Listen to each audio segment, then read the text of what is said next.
This was a report that was written in the seen through the prism of a U.S.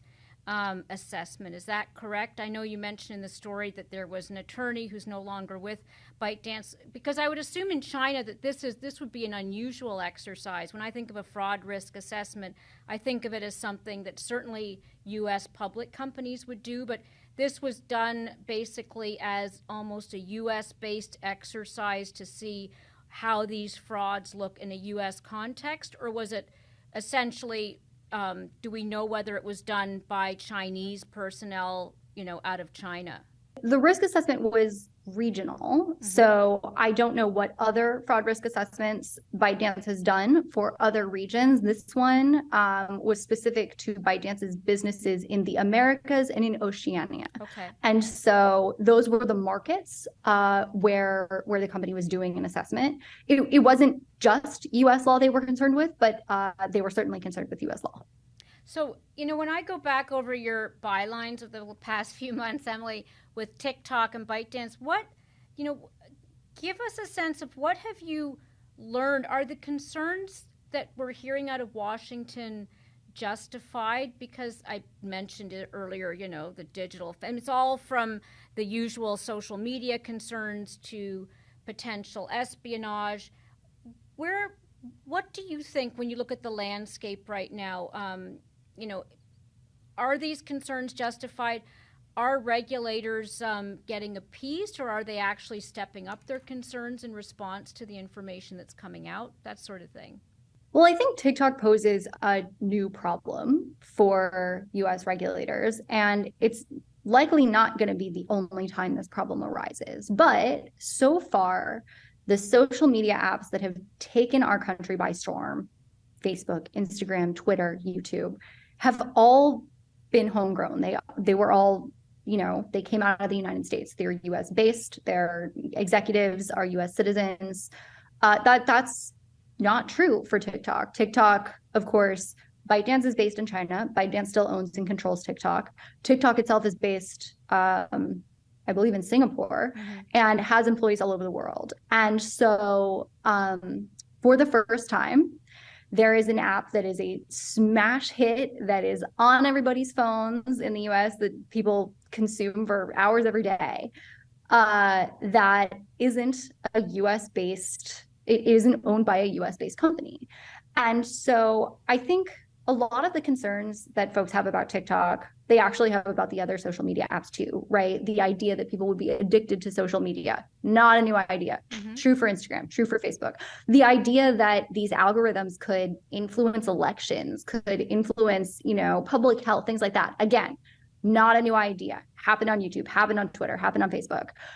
But they all have this additional question now about the fact that this company is controlled by a foreign company.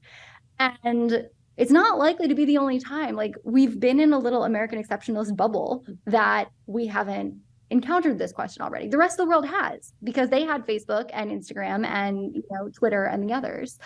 And so I think the idea behind Project Texas, the sort of exercise to separate TikTok from ByteDance and make sure that Americans' data stay in America and only are accessible by a small team of US employees, I don't know if that's going to work, because at the end of the day, for now, those people still report into people in China. And until that stops, I think there's a sort of structural problem with the separation.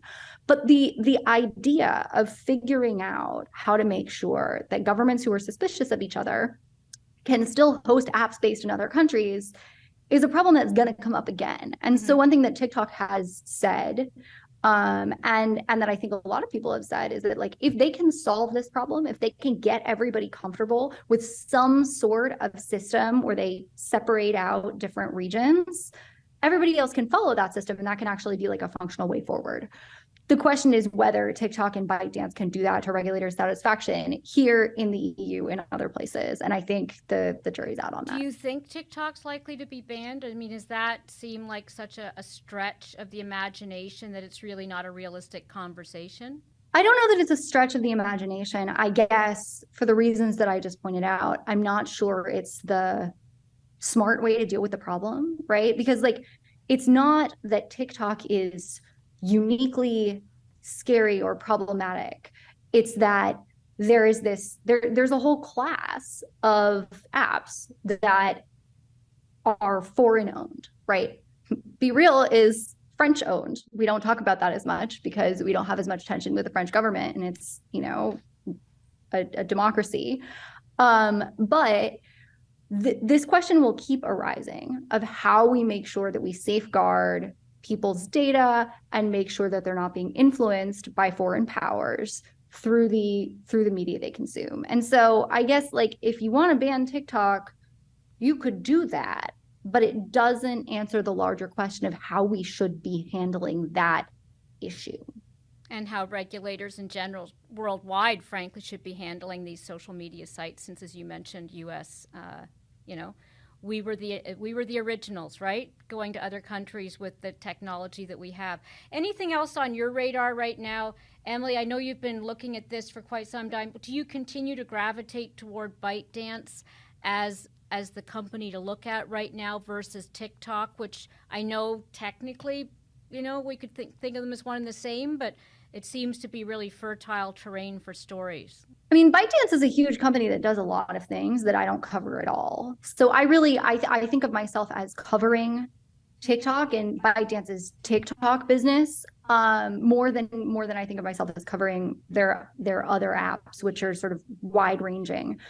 I sort of fell sideways into even covering TikTok. I did one story, and that story, as sometimes happens, led to another story, and here I am now writing a lot about TikTok. Right. But a lot of people spend a lot of time on the app, and I think when we sort of look at what we should be covering and what is the best use of our time as tech reporters, going where the people are does make sense to some extent. And as TikTok continues to gain power and sort of drive culture and civic conversation and commerce in this country, like, I think it should be covered. So that's why I'm focusing on it. Great.